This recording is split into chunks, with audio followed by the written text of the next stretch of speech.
Oh, saya cari ke belakang, cari salam yang nggak ada gitu kan. Baik. Bismillah. Saya terkadang suka mendengar rame obrolan tentang malam Jumat, tanda petik. Ayo sunnah Rasul.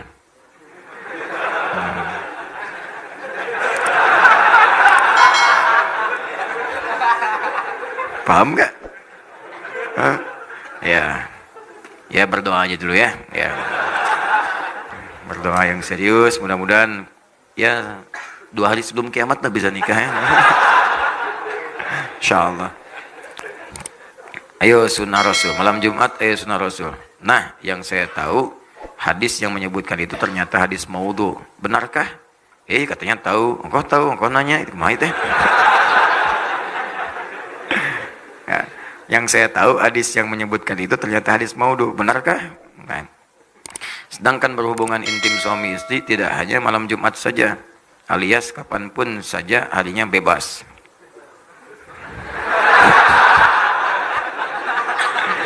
Aduh, baru sholat subuh. Bagaimanakah sebenarnya yang Rasulullah SAW ajarkan tentang berhubungan intim dalam pernikahan? Dan bagaimana hukum istri yang menolak ajakan hubungan intim? Dilaknatnya maknanya apa? Ya baiklah. Baik, yang pertama, perihal tentang berhubungan seksual suami istri di malam Jumat, apakah bagian dari sunnah? Sepanjang pengetahuan kami, tidak ada satu hadis pun, atau bahkan ayat Al-Quran pun, yang mengkhususkan misalnya hubungan suami istri di hari-hari tertentu, malam-malam tertentu.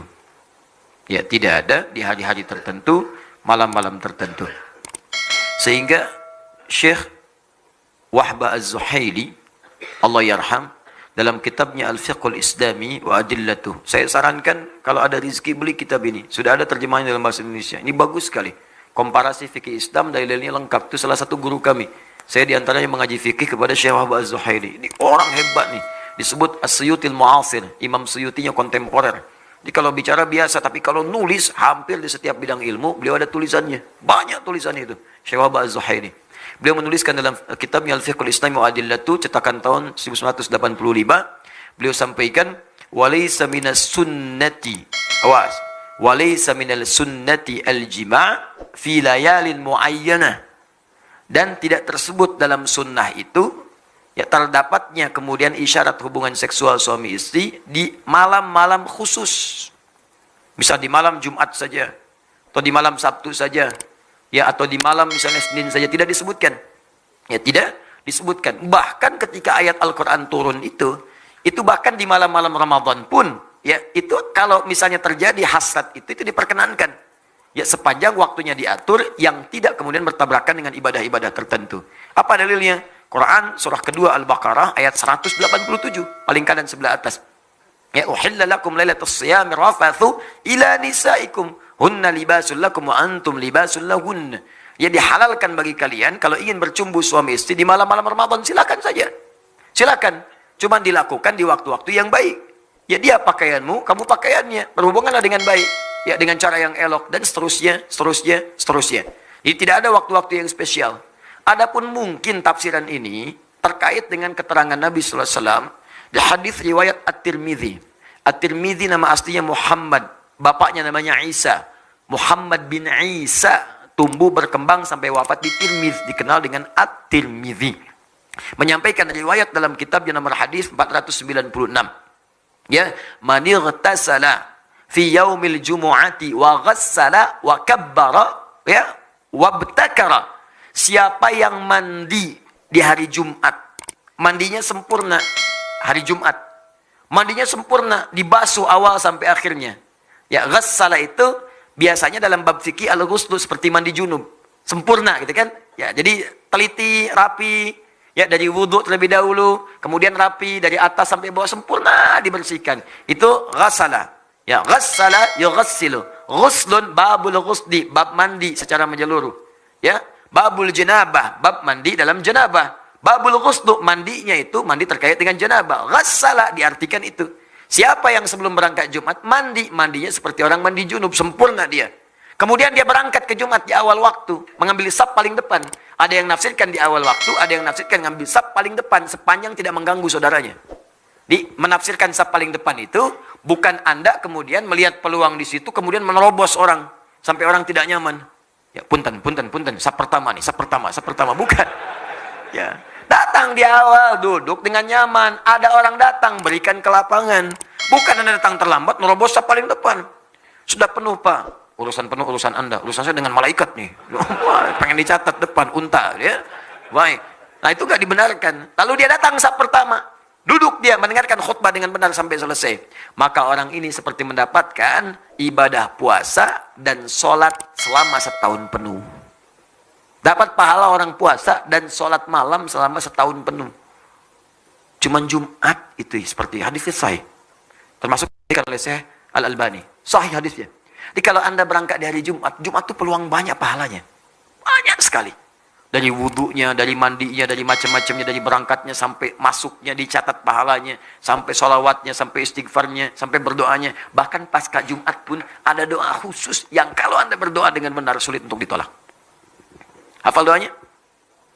Hafal doanya? Ya. Allahumma ikfina bihalalika an haramik. Allahumma kfina bihalalika an haramik wa aghnina bifadlika amman siwak wa bita'atika an ma'siyatik. 3 hal yang dimintakan. Pasca Jumat minta. Sunnah minta. Ya Allah, cukupkan aku ya Allah dengan segala yang halal darimu dan jauhkan aku dari segala yang haram yang tidak engkau tetapkan. Yang halal. Kalau Anda kemudian berumah tangga, cukupkan dengan istri yang halal saja ya Allah. Maka akan ditutup pintu-pintu zina, pintu-pintu selingkuh, pintu-pintu yang tidak baik. Didatap istri orang itu sudah nggak ada getaran lagi. Udah selesai, biasa aja. Dia hijab oleh Allah. Yang menarik itu cuma istri sendiri. Istri orang punya orang. Nah, ini kan kadang-kadang pasangan sendiri kayak nggak menarik. Pasangan orang seperti ketarik-tarik. Punya media sosial, ditatap status seseorang. Punya media sosial, ditatap status suami orang gitu kan. Kenapa suami saya tidak seperti ustadz ya? Suami ibu ditetapkan oleh Allah sesuai dengan kepentingan ibu. Istri saya dikasih saya, atau istri orang lain dikasih suami seperti yang seperti itu. Kenapa? Karena itu yang sesuai untuknya. Itu yang bisa mengantarkannya ke surga. Partner untuk berbuat baik dalam kemuliaan. Itu poinnya. Dan Anda minta kepada Allah, jadi Anda nggak akan bersentuhan dengan yang haram. Harta, minta yang halal, Anda akan bersentuhan dengan yang haram. Di ke kantor pun ditutup dari yang haram-haram. Bahkan kadang-kadang yang haram gak nyampe ke Anda. Ada proyek mau bagi-bagi nih, mau bagi yang haram. Ulah kasih saya mah soleh. Dipotong di depan, jangan kasih dia mah soleh katanya, gak akan nerima. Paling-paling, duitnya ditolak, orang dicarekan. Uangnya ditolak, kita yang dimarahin. Paling diceramahin katanya. Ya, ditolak duluan, jadi belum nyampe ke kita, dijaga tuh.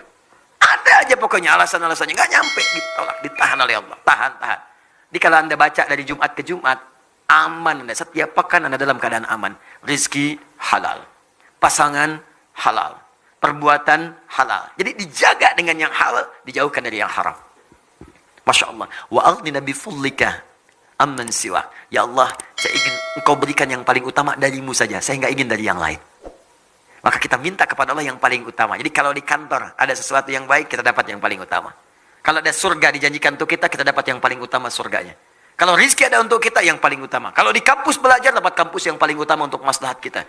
Kalau kita dapat nilai yang paling utama untuk bisa kita amalkan. Ukurannya bukan besar kecil ya. Ukurannya sejauh apa kita bisa mengamalkan dari semua titipan itu. Itu yang utama.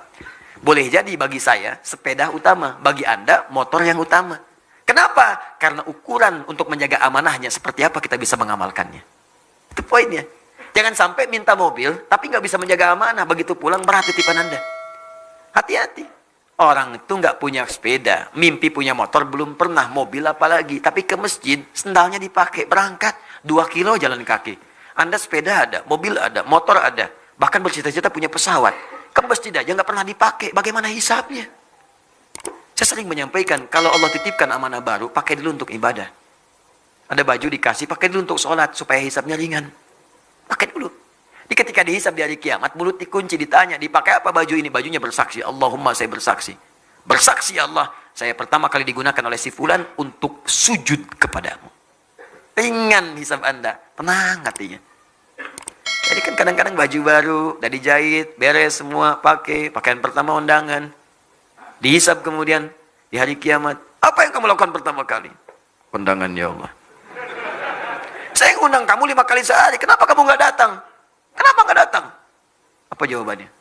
Dan mulutnya dikunci. Itu poin-poinnya. Ya, kemudian bita'atika amman siwak. Ya Allah, bimbing saya untuk taat terus kepadamu dan jangan berikan saya kesempatan untuk bisa taat kepada selainmu. Dijaga tuh. Kalau wafat dalam keadaan demikian, indah. Jumat, banyak pahalanya. Nah, apa kaitannya kemudian dengan tadi, pertanyaan tadi? Hadis ini, ada sebagian yang memahami, ini kan redaksinya ada mandi, seperti mandi junub. Boleh jadi juga ada orang kedatangan hasrat di hari Jumat. Pengen melakukan hubungan misalnya, boleh apa enggak? Maka hadis ini memberikan kesan, boleh itu dilakukan, bahkan kalaupun menjelang Jumatan, silahkan saja. Tapi sebelum Jumat, mandi dulu. Itu maksud hadisnya. Di hadis ini ingin mengatakan, hey, bagi suami istri yang tiba kemudian ada hasrat tiba-tiba, datang ingin berhubungan seksual, tepat di hari Jumat. Ingin berhubungan, silahkan saja. Tapi sebelum berangkat, mandi dulu. Dan yang tidak berhubungan, dan yang belum menikah misalnya, ingin berangkat. Ya. Maka jangan tunggu nikah dulu. Ya, bukan hadis itu mengatakan nggak apa-apa mandi sempurna seperti mandi junub, sempurnakan mandi sepenuhnya, berangkat dapat pahala puasa dan sholat malam selama setahun. Paham maksudnya? Dan sedangkan di malam-malamnya nggak ada hadis spesifik, ya. Boleh saja kalau ingin bercanda atau macam-macam, tapi hati-hati jangan sampai menempatkan sebuah riwayat tidak pada tempatnya. Ya. Ayo sunnah, malam Jumat, ya. Misalnya sunnah apa ini? Sunnahnya apa? Kalau tidak ada, tidak usah diteruskan. Maksud saya bukan sunnah hubungan suami istri, sunnah membaca Al-Kahfi. Sunnah membaca sholawat. Ya, sunnah memperbanyak Al-Quran, silahkan. Al-Kahfian, Yasinan, Baqarahan, Nisaan, dengan Ali Imranan, silahkan. Hidupkan malam untuk baca Al-Quran. Tuh, nggak usah kemudian jadi ribut. Wah, Yasinan, rame gitu. Terus yang lain nggak apa-apa, silahkan Al-Kahfian. Nggak apa-apa. Baqarahan, Anisaan, Anamalan, Anahlan, kan? Silahkan, ada masalah. Hidupkan aja, ya. Ada pahala dapatkan daripada saling mencela yang tidak jelas, itu kan? Paham ya? Halo? Right.